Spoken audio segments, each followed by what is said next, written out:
"I never left you," said the ghost only the widow could see. Every night at sunset the sun was dying red over Cottonwood Creek when Sarah McKinnon first felt her husband watching her from the grave. She stood at the foot of the wooden cross that marked Thomas's resting place, her black dress heavy with dust from the long walk to the cemetery. The wind moved through the dry grass like whispered prayers, carrying the smell of sage and distant rain that would never come. 6 weeks had passed since they put him in the ground. 6 weeks since the fever took him in the night, leaving her hands empty and her bed cold. The cross was simple pine, carved with his name and the dates that held his whole life between them. Thomas McKinnon, 1824 to 1874. Beloved husband. The words looked small against the big sky, but Sarah had insisted on them. Even in death, she wanted the world to know he had been loved. The cemetery sat on a hill above the town, where the wind could reach it and the dead could see the valley spread out below like a brown blanket. Sarah had chosen this spot herself, walking the rows of graves until she found a place that felt right. Where the morning sun would touch his face first, and the evening light would stay longest. She knelt and placed the wild flowers she had picked along the creek, yellow Indian paintbrush and purple asters that grew despite the drought. Her fingers touched the earth over his chest, still soft from the digging. The soil was warm, warmer than it should have been with winter coming on. "I brought you supper," she whispered, though there was no one to hear. She pulled a cloth bundle from her basket and unwrapped it carefully. Cornbread, still warm from the oven. A jar of honey. An apple, red as blood, that she had saved from their last good harvest. She set them on the grave like she used to set them on their kitchen table, where Thomas would bow his head and thank God for the food and for the woman who made it. The wind grew still. Even the grass stopped moving. Sarah felt the silence settle around her like a blanket, soft and heavy. She closed her eyes and tried to remember his voice, the way he said her name in the morning when the coffee was brewing and the world was new. But memory was like water in her hands. The harder she held it, the faster it slipped away. That was when she felt it, a presence warm and familiar, standing just behind her left shoulder. The air moved differently there, thicker somehow, like someone was breathing close to her ear. Her heart jumped, but not with fear. With something else, something that felt like hope. She turned her head slowly, afraid to break whatever spell was holding the moment together. The cemetery was empty except for the crosses and the dying light, but the feeling remained. Someone was there, someone who smelled like tobacco and leather and the soap she made from lye and animal fat. Someone whose shadow fell longer than the setting sun could explain. "Thomas." The word came out smaller than a whisper, barely more than breath. The warmth beside her seemed to shift, to lean closer. She could almost see him, tall and lean, with the beard he wore to hide the scar on his jaw from when his horse threw him into a fence post. His eyes would be blue-gray like storm clouds, and his hands would be clean because he always washed them before he touched her, even after the longest days in the field. But when she turned fully around, there was nothing but empty air and the sound of her own heart beating too fast. Sarah stood slowly, her knees stiff from kneeling on hard ground. The sun was almost gone now, painting the sky the color of spilled wine. Soon it would be too dark to see the path back to town, and she would have to choose between staying with whatever waited in the cemetery or walking home alone. She picked up her basket and turned toward the road, but she did not hurry. Each step felt heavy, like she was walking away from something important. The gravel crunched under her boots, and the wind picked up again, pushing at her back like gentle hands urging her forward. That was when she saw it. Her shadow stretched out ahead of her in the last light, long and thin across the dusty path. But beside it, keeping perfect pace, walked another shadow. Taller, broader through the shoulders, with the easy stride of a man who had walked this road 1,000 times. Sarah stopped walking. The shadow stopped too. She looked to her right, where the second shadow should have a body to cast it, but saw only empty air. Yet there it was on the ground, unmistakable, impossible, but real as the stones beneath her feet. She started walking again, faster now, and both shadows moved together like dancers who knew each other's steps by heart. The town came into view as she reached the bottom of the hill. Yellow light spilled from windows, and smoke rose from chimneys where families were gathering for supper. Sarah could hear voices carrying on the evening air, children calling to their mothers, men talking over the day's work. Normal sounds from a normal world where the living stayed living and the dead stayed buried. But the shadow beside hers never wavered, never fell behind or pulled ahead. It walked with her past the church with its white steeple, past the general store where she bought flour and sugar with the money Thomas left her, past the houses where neighbors lived their ordinary lives behind drawn curtains. When she reached her own front gate, Sarah paused with her hand on the latch. The shadow stood beside hers, patient as a faithful dog waiting for permission to come inside. She looked up at the house Thomas had built with his own hands. 2 rooms and a kitchen, with a porch where they used to sit in the evenings and watch the stars come out. It looked smaller now, lonelier, like a coat that had been cut for a bigger man. The windows were dark because she had not thought to light a lamp before leaving, and the silence that lived inside pressed against the glass like something trying to get out. Sarah opened the gate and walked up the path to her front door. Behind her, she heard footsteps that were not quite footsteps, soft as bare feet on summer grass. She fumbled for the key in her pocket, her hands shaking not from fear, but from something that felt almost like joy. Inside, the house smelled like cold ashes and the lavender soap she used to wash their clothes. Sarah lit the oil lamp on the kitchen table and watched the yellow light push back the darkness, but could not push back the feeling that she was not alone. She hung her shawl on the peg by the door and noticed that Thomas's coat still hung there beside it, brown wool that smelled like him even now.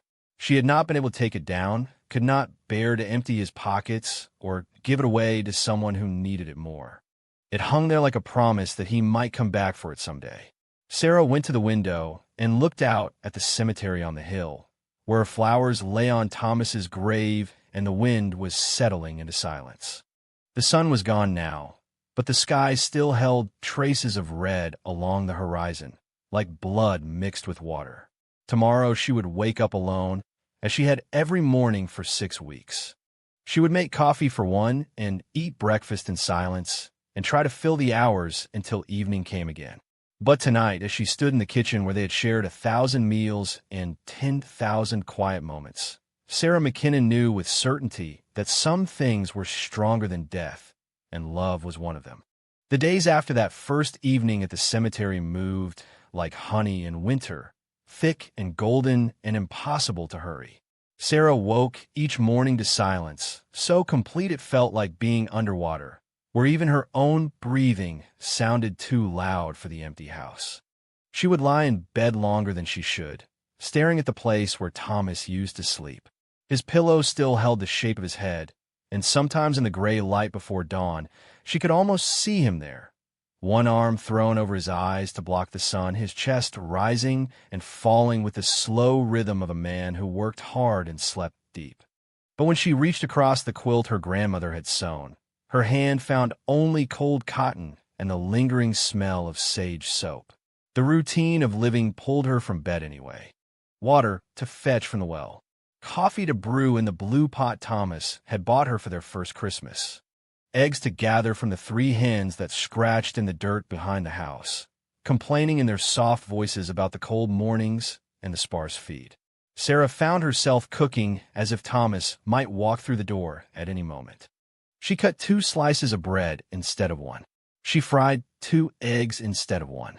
She set 2 plates on the table and 2 cups beside them, the way she had done every morning for 12 years of marriage. The extra plate sat untouched, the egg growing cold and rubbery, while Sarah ate her own breakfast in careful, quiet bites. But she could not bring herself to put it away. It felt too much like giving up, like admitting that the man who used to tell her stories over coffee and kiss her forehead before heading to the fields was never coming back. "You'd laugh at me," she said to the empty kitchen, her voice echoing off the walls. Setting food out for a dead man, like he might get hungry. The house settled around her words, creaking in its joints the way houses do when the wind changes. But underneath the settling, Sarah heard something else, something that sounded almost like a chuckle, warm and familiar. She turned toward the sound, her heart jumping like a startled bird. The kitchen looked the same as always. The wood stove with its black iron surface, the shelves Thomas had built to hold her preserves and dishes, the window that looked out over the garden where tomatoes used to grow in neat rows. But the light seemed different somehow, warmer. And in the corner where Thomas used to sit to pull on his boots in the morning, the air shimmered like heat rising from summer pavement. "Thomas," Sarah whispered, the same way she had at the cemetery. Careful, hopeful, afraid to say it too loud in case it broke whatever magic was holding him there. The shimmer grew stronger, and for just a moment, Sarah could swear she saw him. Not clear, not solid, but there, tall and lean with his sleeves rolled up and his hair mussed from sleep. He was smiling the way he used to when she caught him watching her cook, like she was the most interesting thing in the world. Then he was gone, leaving only the smell of tobacco and morning air. Sarah sat down hard in her chair, her hands shaking as she reached for her coffee cup. The liquid was still warm, but it tasted different now. Less bitter, like someone had added honey when she wasn't looking. The days began to follow a pattern after that. Sarah would go through the motions of living, washing clothes in the big tub behind the house, tending the small vegetable garden that was all she could manage alone, walking to town twice a week for supplies she barely needed. But the real life happened in the quiet moments between, when she felt Thomas moving through their home like warmth moving through cold rooms. She talked to him while she kneaded bread, telling him about the neighbor's cow that got loose and wandered into the churchyard, about the letter she received from her sister in Kansas City, about the way the cottonwood tree by their front gate was turning yellow at the edges. And he answered, not in words she could hear with her ears, but in other ways. A door that opened when her hands were full of laundry.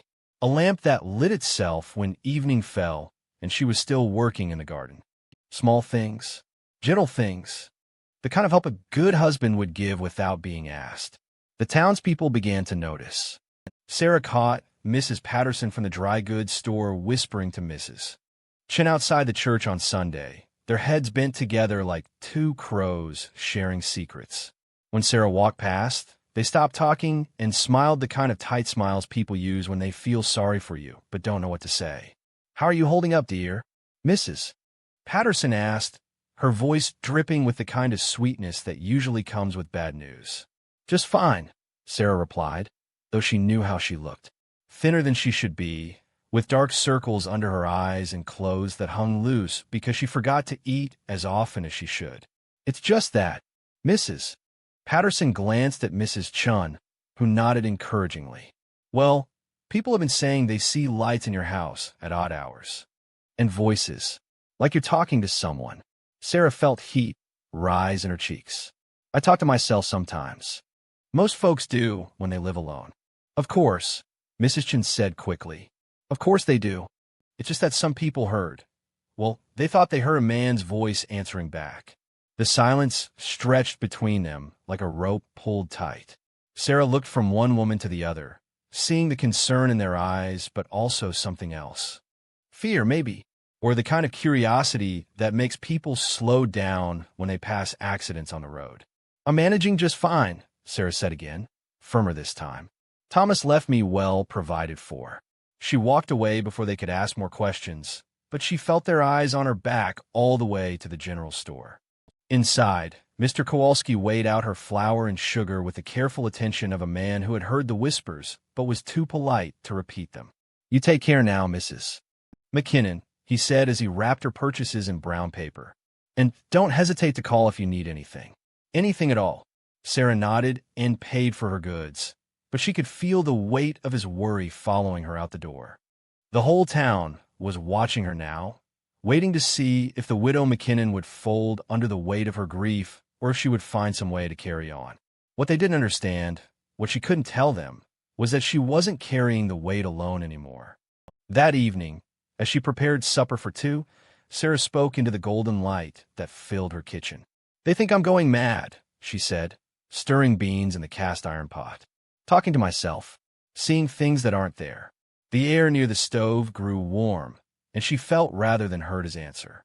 A presence settling into the chair across from her, invisible hands reaching for the plate she had set out.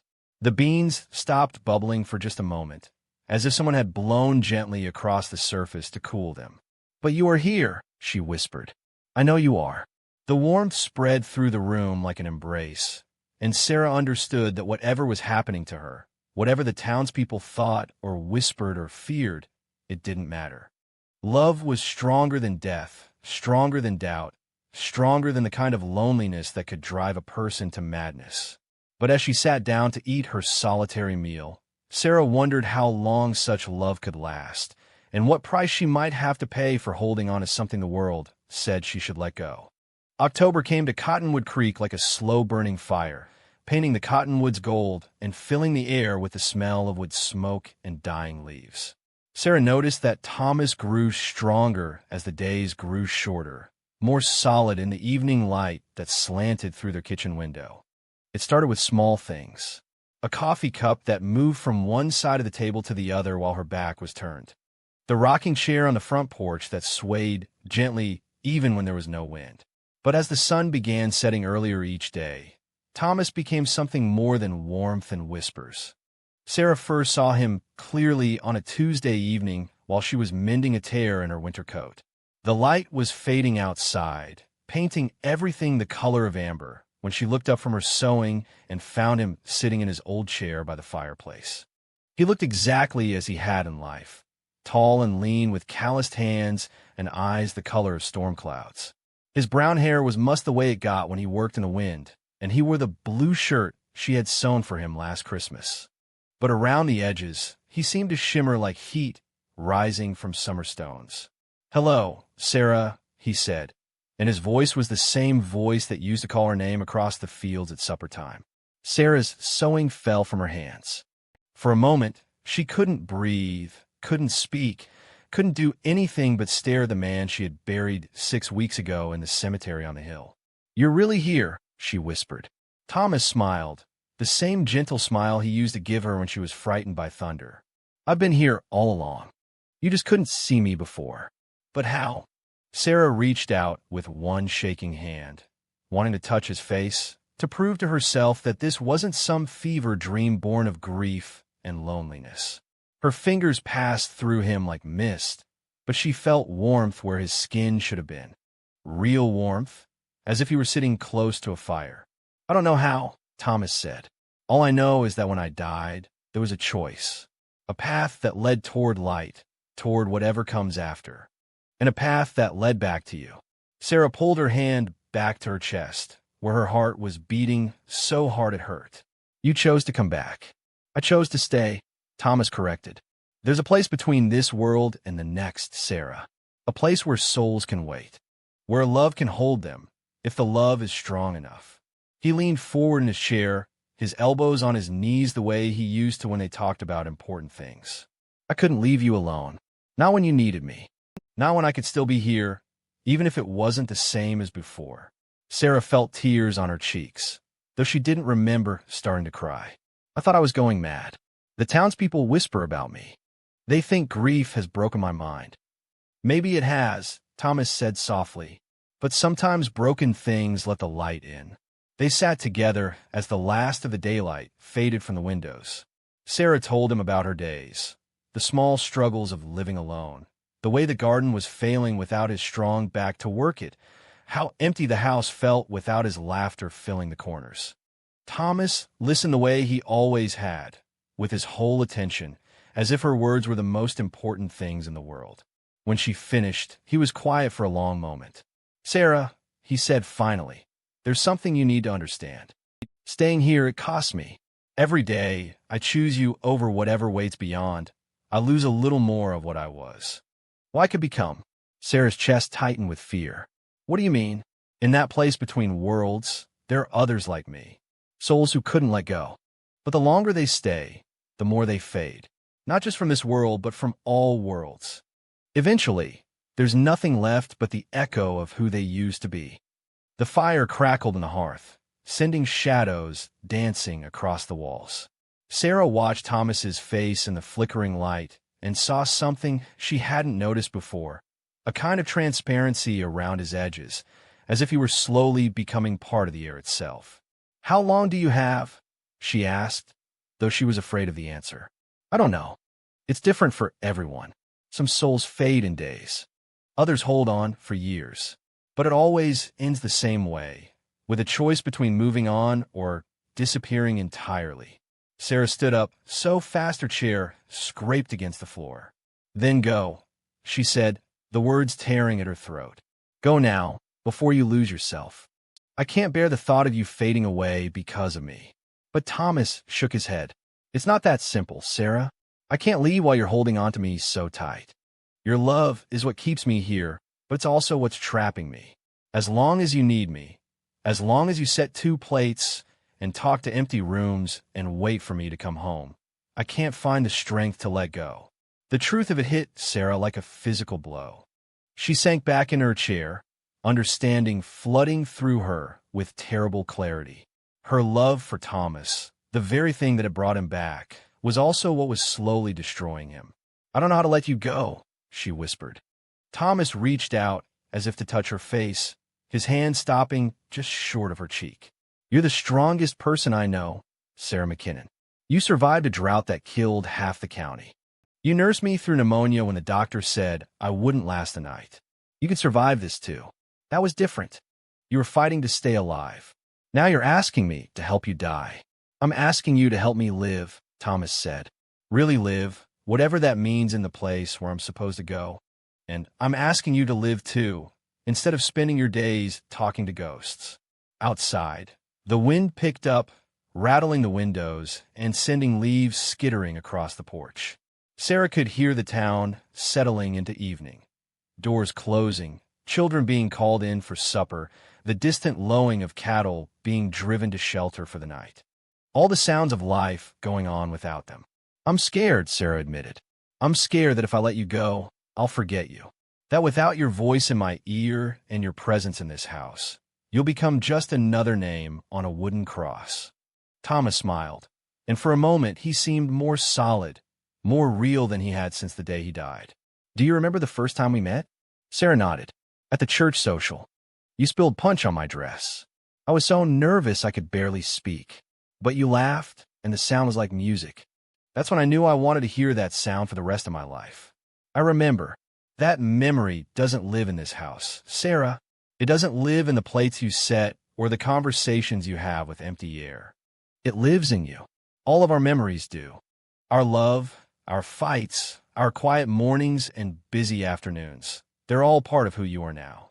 Letting me go won't erase them. It will just give them room to become something beautiful instead of something that hurts. The fire burned lower, casting longer shadows across the room. Thomas was fading with the light, becoming more transparent with each passing moment. Will I see you again? Sarah asked. After you're gone? I don't know, Thomas said honestly. But I know this. Love doesn't end just because the people who shared are in different worlds. It changes, but it doesn't die. Not real love. Sarah nodded, tears falling freely now. She understood what needed to happen, what choice she would have to make. But understanding and accepting were two different things, and the weight of what lay ahead felt heavier than anything she had ever carried.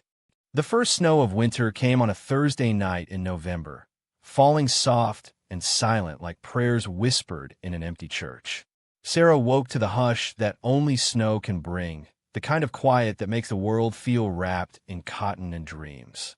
She lay in bed watching the flakes drift past her window, catching the light from the oil lamp she kept burning through the nights now. Each flake was perfect and small and gone as soon as it touched the warm glass, like moments of happiness that could not be held. Thomas had not appeared for 3 days. Sarah knew what his absence meant. He was fading, just as he had warned her he would. The longer she held on to him, the more he lost of whatever he was supposed to become in that place beyond the world she knew. Soon there would be nothing left but the empty echo of love that had turned selfish without meaning to. She rose from bed and dressed in the dark, her fingers knowing by heart which drawer held her warmest stockings, which peg held her heavy wool coat. The floorboards creaked under her feet as she moved through the house, each sound too loud in the snow-muffled silence.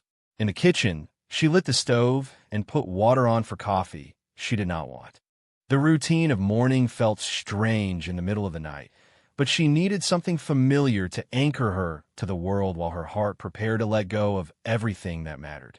While the water heated, Sarah opened the small wooden box where she kept her most precious things.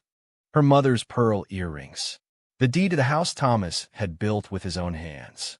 A pressed flower from her wedding bouquet, brown now, but still holding the shape of joy. At the bottom of the box, wrapped in a piece of soft cloth, lay Thomas's wedding ring. Sarah had slipped it from his finger before they buried him, unable to bear the thought of gold lying useless in the ground when it had once circled the finger that wore her own matching band.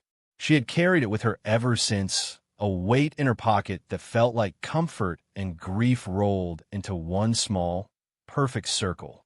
Now she unwrapped it slowly, holding it up to the lamplight. The gold was worn smooth from 12 years of marriage, of work and weather, and the simple act of loving someone with your whole heart. Inside the band, in letters so small they could barely be read, were engraved the words they had chosen for their wedding day, "Until the morning comes." They had been so young when they spoke those vows, so certain that morning would never come for them, that their love would last longer than seasons, longer than drought, longer than the hard years that tested every marriage in the territory. In a way, they had been right. Love this deep did not end just because one heart stopped beating. But love also meant knowing when to open your hands. Sarah slipped the ring into her coat pocket and walked to the window. Outside, the snow was falling harder now, covering the town in a blanket of white that made everything look clean and new. The cemetery on the hill was invisible in the swirling darkness, but she knew the way by heart. She put on her boots and wrapped her warmest shawl around her shoulders. At the last moment, she picked up the oil lamp from the kitchen table. If this was to be her final walk to Thomas's grave, she wanted to see the path clearly. The snow crunched under her feet as she made her way through the empty streets. Every window in town was dark, every door shut tight against the cold. Even the dogs had sense enough to stay inside on a night like this. Sarah was alone with the falling snow and the weight of what she had come to do. The path to the cemetery was harder to follow in the storm, but Sarah's feet knew the way. Up the hill past the stand of cottonwoods, through the gap in the fence where the gate hung crooked on its hinges, between the rows of wooden crosses and stone markers that told the stories of lives lived and lost in this hard country. Thomas's grave was exactly where she had left it, though the wooden cross was nearly buried in snow. Sarah knelt and brushed the white away from his name, her fingers already numb from the cold. The earth beneath the snow was frozen hard as stone, but she could still feel something underneath it, something that pulsed like a slow heartbeat. "I'm here," she said to the night and the snow and the silence that seemed to listen with invisible ears. The air around her grew warmer, and she knew without looking that Thomas was there beside her. Not visible this time. He was too faded for that, but present in the way warmth is present, in the way love is present even when it cannot be seen. "Sarah." His voice came from everywhere and nowhere, soft as falling snow. "You came." "I had to." She pulled his wedding ring from her pocket, feeling its weight one last time. "I can't hold on to you anymore, Thomas. Not if it means losing you completely." "I know," he said, and she could hear the smile in his voice. "I've been waiting." Sarah looked up at the sky, where stars shone bright and cold between the falling flakes. Somewhere beyond those stars was the place Thomas belonged now, the place where souls went when they were ready to become whatever came after life. She had been keeping him from that journey with her need, her grief, her inability to imagine a world without him in it. "I don't know how to say goodbye," she whispered. "You don't have to say goodbye," Thomas replied. "Just say until we meet again." Sarah nodded, tears freezing on her cheeks as soon as they fell. She held the ring up to the starlight, remembering the day Thomas had first placed it on her finger. How nervous he had been, how his hands shook as he spoke the words that bound them together. How certain they had both been that nothing could ever part them. "Thomas McKinnon," she said, her voice carrying clear and strong across the snowy cemetery. "I give you back your freedom. I give you back your future. I give you back everything I've been holding too tight because love is not about keeping, it is about letting go when the time comes to let go. She pressed the ring to her lips one last time, tasting salt and memory and the metal that had touched his skin for so many years. Then she opened her hand and let it fall into the snow on his grave, where it disappeared like a golden star falling to earth. The warmth around her grew stronger for just a moment, wrapping her in what felt like arms, like forgiveness, like the promise that some things lasted longer than life and death and the terrible spaces in between. "Thank you," Thomas whispered, and his voice was already fading, already moving toward whatever waited for him in the place beyond places. "Live, Sarah. Live for both of us." Then he was gone, really gone this time, and Sarah was alone in the cemetery with the falling snow and the silence and the strange, unexpected lightness in her chest where grief had been living for so long. She stood slowly, brushing snow from her coat and picking up the oil lamp that had somehow stayed lit through the wind and weather. The flame danced bright and steady, casting a circle of golden light around her feet. Sarah walked down the hill toward home, toward the empty house that waited for her, toward the life she would have to learn to live all over again. But for the first time since Thomas died, the emptiness did not feel like an ending.